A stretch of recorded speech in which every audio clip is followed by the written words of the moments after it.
Hi and welcome to this week's GMBN Tech Show. Coming up on the show, we have a look at Chris Hoy's bike that melted in heat. Oh dear.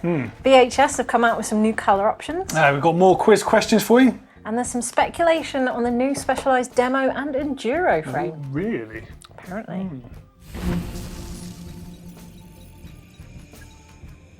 Okay, so straight into the show this week, and something we've seen reported on in the news, although we haven't actually seen it ourselves, is that Fox appear to be, well, suing RockShox for using the pressure bleed valves, or something along those lines. And it just made me think, without delving too much into that story, that there's actually a lot of stuff that goes on in the bike industry that you can see is quite comparable between brands.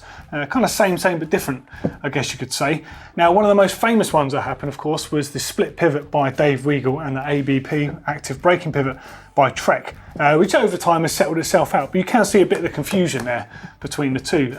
But essentially all they really do is disconnect the rear brake from a single pivot bike. But hey, this sort of stuff happens over the years, doesn't it? Yeah, that lawsuit only finished up about 2 years ago, didn't it? And it went on, it felt like it went on forever as well. Yeah, Dave lost out because the progression wasn't quite the same. I think they put a little extra link in or something.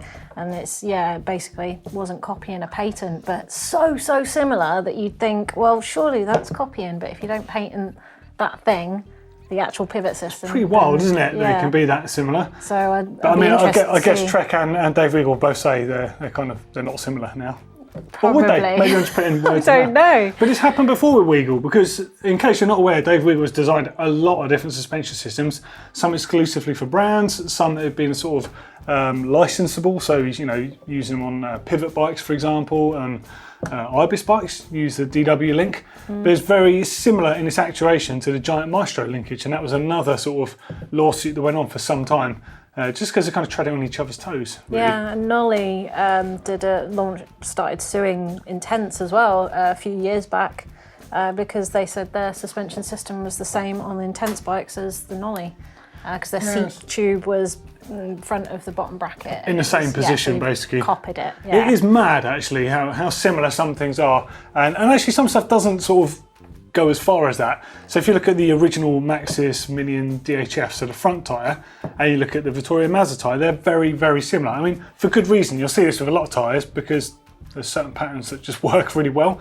So if you're a tyre designer, you're going to kind of make it work like that. But in that case, the cool thing about it, That's all right. The reason that particular one is the same designer basically behind the tyres. But isn't it like going to be at that point where you hear the same melody in a song and you think, well, there's only so many notes and combinations you can make, like with suspension, isn't it going to be?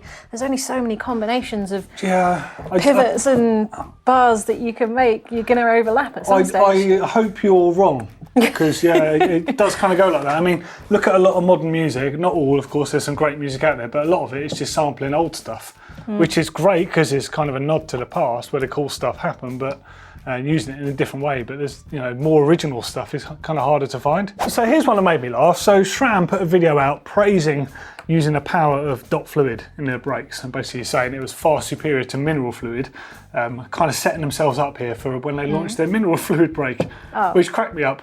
So they felt like they're having a poke at everyone, basically saying, hey, like, you can only do it with dot fluid, it's like the best out there. And then they released a mineral fluid brake, and then basically insinuating that it was better for sort of entry point users, and the dot should be, for the proper riders. Oh, right. That's insulting. Yeah, yeah, potentially. Whether they meant it or not, it definitely came across that way.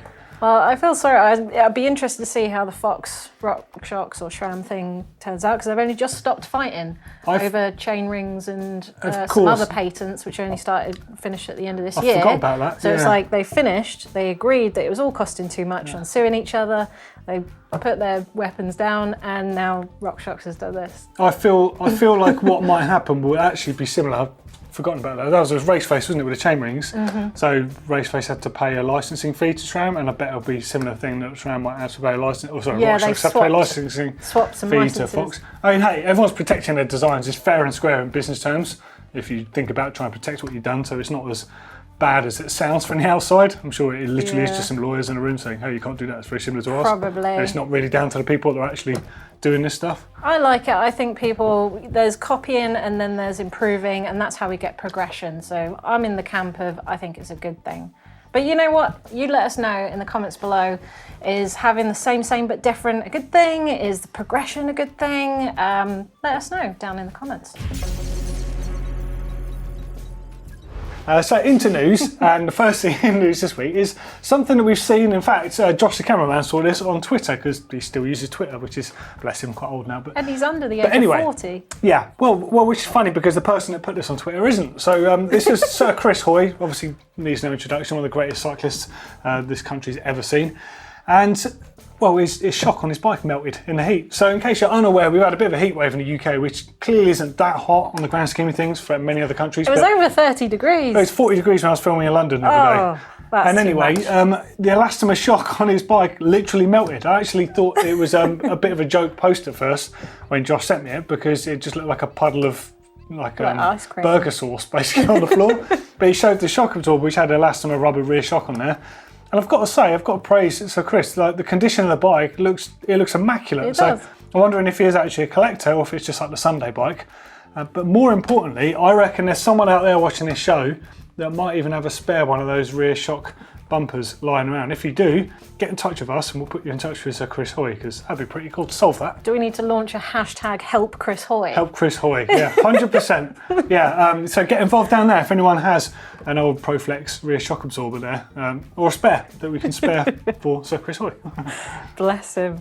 Well, outside of the world of old tat, we've got a Canyon release, a new... Non-stop! Canyon release the CF Limited, which is basically with the flight attendant RockShox suspension on the front and rear. So it's the Spectral 125, and you obviously get 125 in the rear, and you get the RockShox Pike Unlimited 140 up front. What? Good question. Why is it on the Spectral 125? Well, I think it should be. I mean, disagree with Canyon. So if anyone doesn't know what flight attendant is, it basically measures the terrain in real time and decides what compression adjustments you should have on your suspension, which I think is very much needed on a short travel bike. See, I think the opposite. What do you think it should be So on? I spent a day last week riding another Canyon that's just out of sight with loads of travel with flight attendant, and it was incredible on that, because the way that you could pedal it, it sat up, felt like a bike with short travel on the climbs. That 125, I ran it open the whole time. I've never needed anything more than 150. I think you can easily just get lost in the shmush of a it does it by itself, though. That's the magic of that system. Or whatever. I reckon it's needed in shorter travel. I think you notice it more. I think there might be a bit of a poll coming up here. Yeah. Right. All right. Flight attendant. What's it better on? A long travel bike to save your ass on the climbs, or a short travel bike to make it for some unneeded thing? Let us know down there. Put one of us to our misery. Yeah. So this Spectral is just a sort of a limited edition. Comes in black and gold only, because they're marketing it as brains and bling, and it certainly is that, with SRAM Eagle Axis on there as well. Retailing at £7,099 in the UK. That's expensive, but you know what? It's not. Well, it's got I choose my words adds carefully. £1,000 at it's least. not that expensive for what's on there. Yeah. And to be fair, that 125. No, we've absolutely love seen mine. £9,000 plus bikes from Santa Cruz and the likes recently. So I'm just going to say, I think my 125 is nice. Okay, next up, done a bit of sleuthing online, just looking through Instagram feed really, essentially, and Wheelbase, who have not referenced for quite a while. In case you haven't followed Wheelbase before, there's a handle right here. On screen you can see this latest post. So Wheelbase basically specialises in looking back through when people have done patent applications and stuff to protect designs, kind of what we were talking about at the beginning of the show really, that's how I found this one. It appears to be some patent applications to protect what could be a new demo frame or an Enduro frame from Specialized. Now, on screen now you can see a few different iterations of this. So there's 6A, 6B, 6C and 6D, and they're all slightly, and there's Fig 7 as well, they're all slightly different variations. And it's just kind of interesting because it doesn't really give too much away in what that they might release, but they've all got slightly different pivot placements on them and quite a lot of different stuff going on. So there's definitely something in the works from Specialized. Now, Wheelbase has been doing this for quite a while. In addition to the Instagram page, they've actually got some really detailed posts on his website. So please do have a look through some of this stuff because it's really, really quite interesting. I want to do a bit more diving into this what could be a new specialised enduro or a demo and see what comes up for next week's show. And I'm going to get in touch with Wheelbase as well because I hadn't been in touch with her for quite some time. Meanwhile, over at Burgtec, they've released some new preloads for Shimano cranks. So currently you need a special tool to preload the cranks, and this basically converts it over to an 8mm. So check these out. They're coming in 8 different colours as well, which we love. And just generally, yeah, I love people trying to make good things even betterer. It's nice, yeah. I mean, I've got to say, I do like using that tool for the Shimano one. But do you? I do, yeah. I mean, because I've got both versions of it. But at least you'll always have an 8mm on you if you need to do it in the wild. But the vein side of me just likes the fact you can colour code to anything else on your bike. It's nice. That's a nice little stocking filler for Christmas or a nice birthday present as well. Good value little gift that.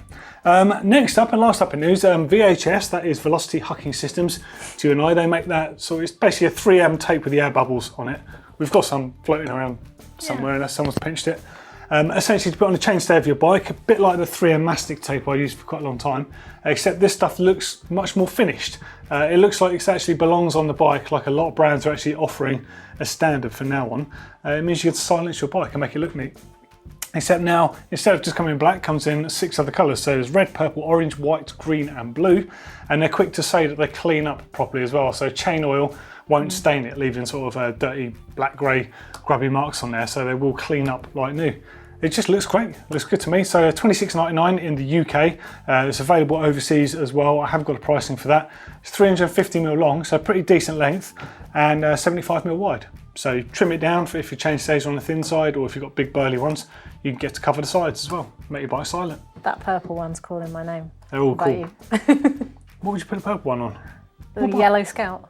Get the Maybe green, the green one. Yeah, all right, the green one, yeah. the green one. John Deere colours. Yeah, John Deere colours. Nice. Okay, it is quiz time. So straight in.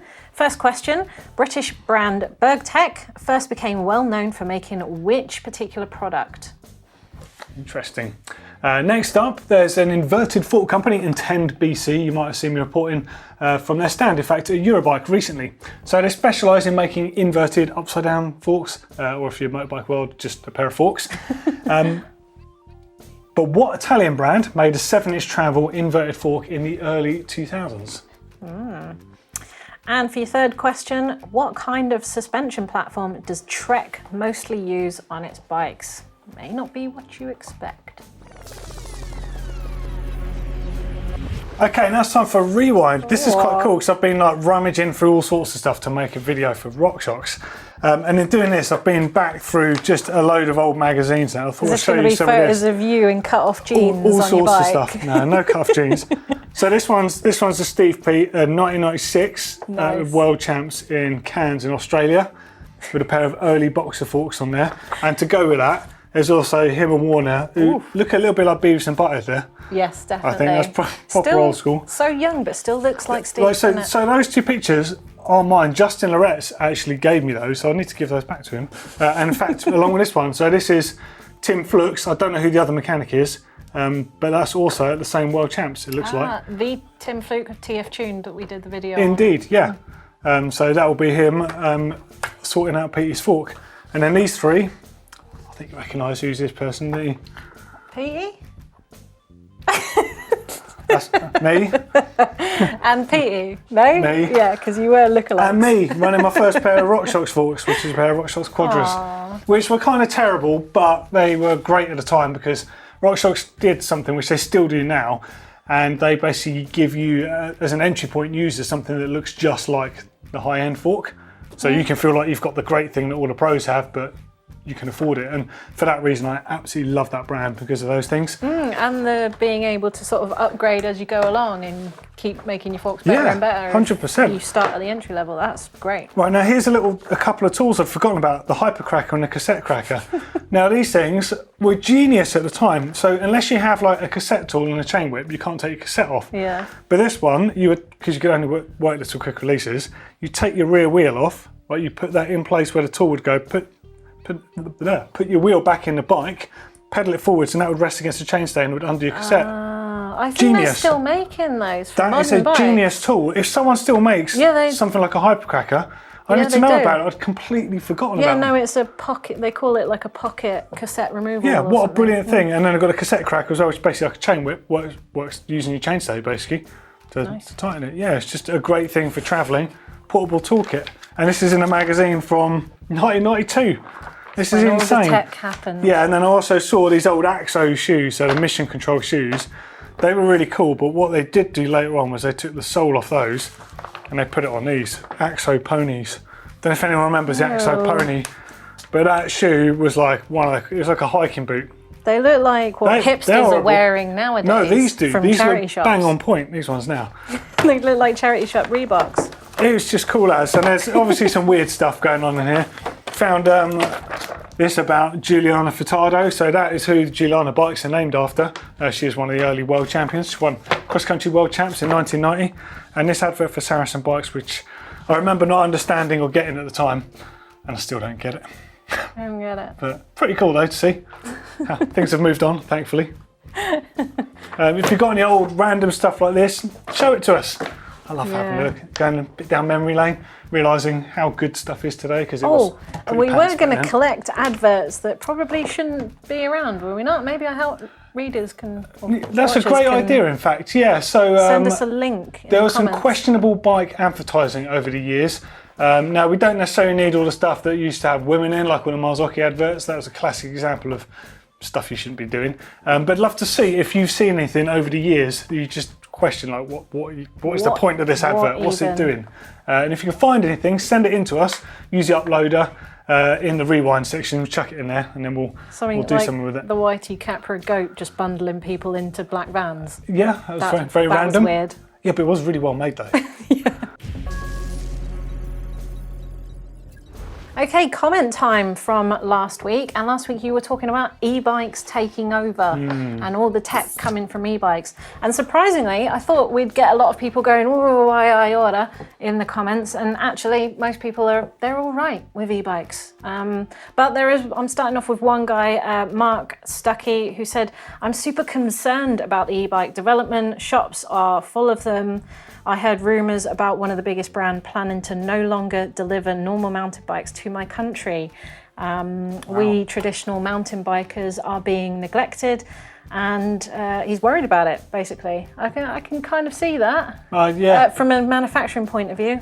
But if technology transfers over to normal mountain bikers, as you say, then hopefully we get some stuff back. It is a good thing. I also think that despite the fact that there is so much progression in e-biking, which is great, and we are getting some of that benefit, I think everything's just a phase. Everything in life kind of goes around, comes around. Don't worry. Real mountain bikes will stay here. Not that e-bikes are, but you know what I mean. Regular bikes that you pedal, they're not going away. Right? There's no chance of that. You will see more e-bikes out there for sure.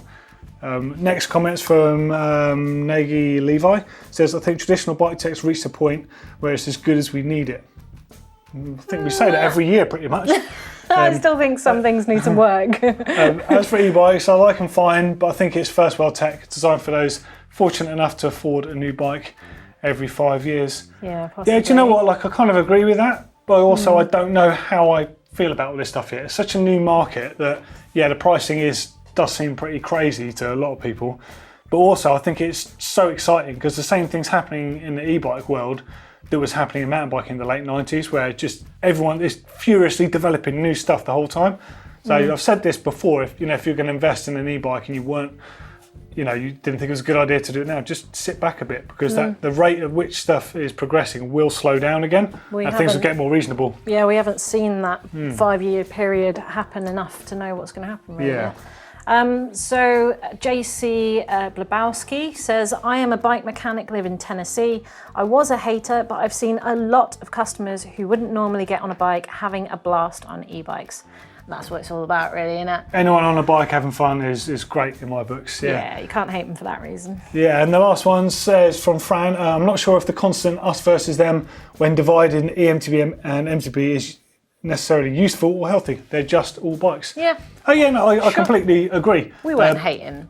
No, definitely not. No, in fact, I spent my birthday riding e-bikes all day with Steve from GMBN actually, so I could learn a bit more myself. And I rode the ABS system, and I've got to say, I'm staggered by the tech in it, honestly.